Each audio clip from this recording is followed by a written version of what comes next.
Selamat pagi Bapak dan Ibu sekalian, Jemaat GPD Tiberias Bogor yang saya kasihi.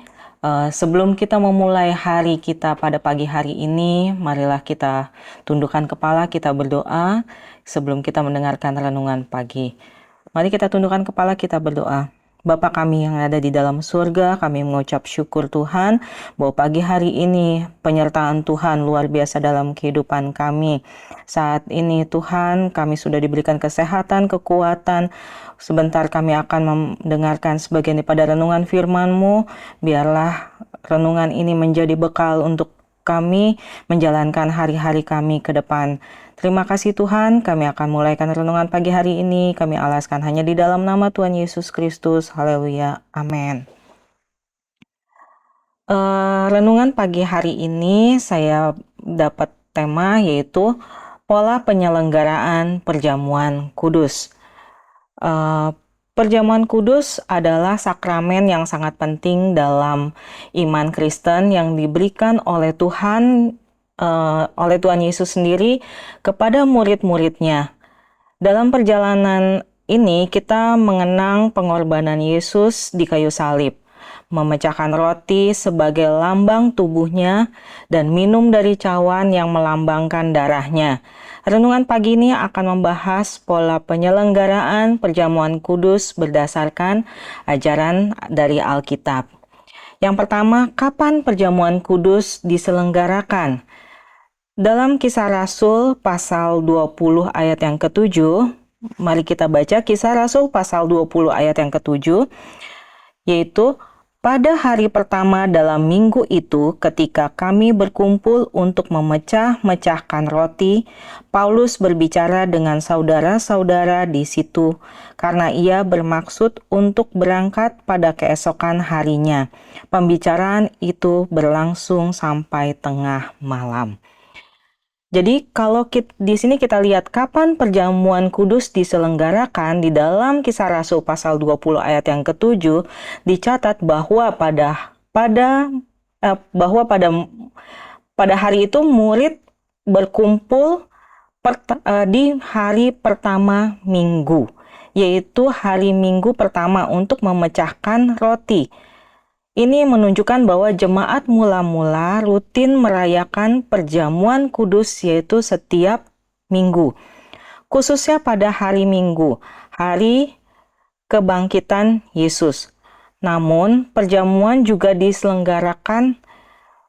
diselenggarakan kapan saja, tidak harus pada hari Minggu, selama tujuannya adalah untuk memperingati pengorbanan Kristus Yesus di kayu salib. Perjamuan kudus tidak hanya mengingatkan kita pada kematian Yesus, tapi juga menjadi ungkapan syukur kita kepada Tuhan untuk memperkuat ikatan persaudaraan di antara sesama orang percaya.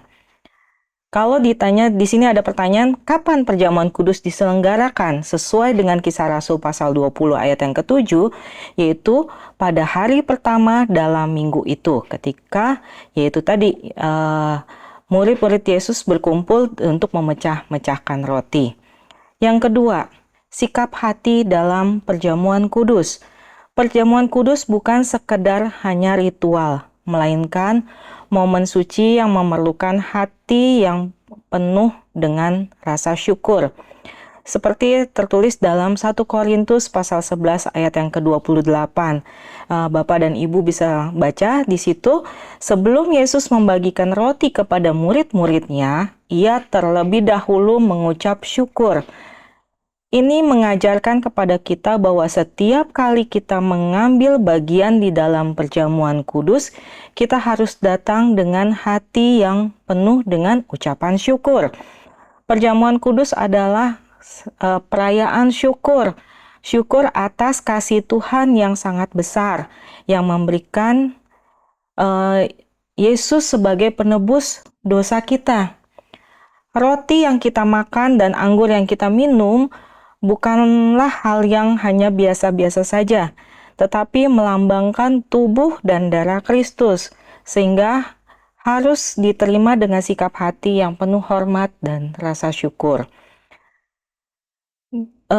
Dan Sesudah itu ia mengucap syukur atasnya lalu memecah-mecahkannya dan berkata, "Inilah tubuhku yang diserahkan bagi kamu. Perbuatlah ini menjadi peringatan akan aku." Itu yang tertulis di dalam 1 Korintus 11 ayat 24. Yang ketiga, yaitu cawan perjamuan. Cawan perjamuan adalah simbol pengucapan syukur. Seperti tertulis dalam 1 Korintus pasal 10 ayat yang ke-16. Di situ juga Ibu Bapak bisa baca. Di dalam 1 Korintus pasal 10 ayat yang ke-16 menyebutkan cawan dalam perjamuan kudus sebagai cawan pengucapan syukur. Ini menegaskan kembali bahwa perjamuan kudus bukan hanya sekedar ritual, tetapi lebih daripada itu, sebagai sarana untuk bersekutu dengan Tuhan dan menyatakan rasa syukur kita atas karya keselamatan daripada Tuhan. Yang keempat, yaitu pujian dan perjamuan kudus. Setelah merayakan perjamuan kudus, di dalam Matius pasal 26 ayat yang ke-30, di situ mencatat bahwa Yesus dan murid-muridnya menyanyikan pujian sebelum mereka menuju ke Bukit Zaitun. Ini menunjukkan bahwa pujian dan penyembahan selalu menjadi bagian penting di dalam sebuah ibadah. Melalui pujian, kita dapat mengekspresikan rasa syukur kita, rasa cinta kita kepada Tuhan atas pengorbanan Tuhan Yesus di kayu salib. Jadi, jika saya simpulkan, yaitu makna dari perjamuan kudus adalah sebuah perayaan yang penuh makna. Di dalam kita hanya mengenang kematian Yesus, tapi juga berkomitmen untuk hidup dalam syukur setiap hari. Tuhan Yesus menjanjikan kehadirannya di tengah-tengah kita saat kita berkumpul di dalam nama Dia. Seperti tercatat di dalam Matius pasal 18 ayat yang ke-20. Dan ini juga berlaku saat kita merayakan perjamuan kudus. Oleh karena itu, kita harus memperlakukan roti dan cawan dengan hormat. Tidak sembarangan, tetapi juga tidak menganggapnya sebagai suatu yang ajaib. Esensinya adalah sebagai pengucapan syukur dan persekutuan kita dengan Tuhan dan sesama saudara kita seiman. Jadi, penerapan renungan pagi hari ini adalah yang pertama, selama ini apakah dalam doa Anda selalu mengucap syukur kepada Tuhan atas kasih-Nya? Silakan Bapak Ibu jawab sendiri di dalam hati Bapak Ibu, apakah iya? Apakah jarang sekali? Yang kedua, tuliskanlah hal-hal yang Tuhan telah lakukan dalam hidup Anda sehingga Anda bisa bersyukur atasnya. Ibu Bapak juga bisa menjawab pertanyaan ini di dalam hati Bapak Ibu.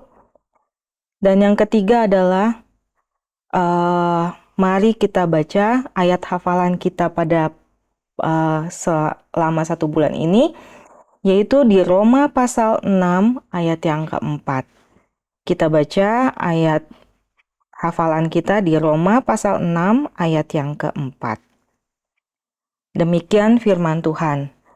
Dengan demikian kita telah dikuburkan bersama-sama dengan Dia oleh baptisan dalam kematian, supaya sama seperti Kristus telah dibangkitkan dari antara orang mati oleh kemuliaan Bapa, demikian juga kita akan hidup dalam hidup yang baru. Demikian renungan pagi hari ini Bapak Ibu. Biarlah renungan ini mengingatkan kita untuk selalu bersyukur dalam segala hal dan memuliakan Tuhan dengan segenap hati kita, dengan rasa penuh hormat saat kita mengambil bagian di saat perjamuan kudus. Demikian renungan pagi hari ini. Mari kita tundukkan kepala, kita berdoa. Bapa kami dalam sorga, kami mengucap syukur Tuhan, kami sudah belajar tentang perjamuan kudus, betapa kudus dan hormat kami, rasa syukur kami terhadap Engkau Tuhan, bahwa Engkau sudah mati di kayu salib untuk menebus dosa kami semua Tuhan. Kami berterima kasih dan mengucap syukur. Kami akan mulai hari-hari kami ke depan. Kami hanya alaskan dalam nama Tuhan Yesus Kristus. Haleluya. Amin.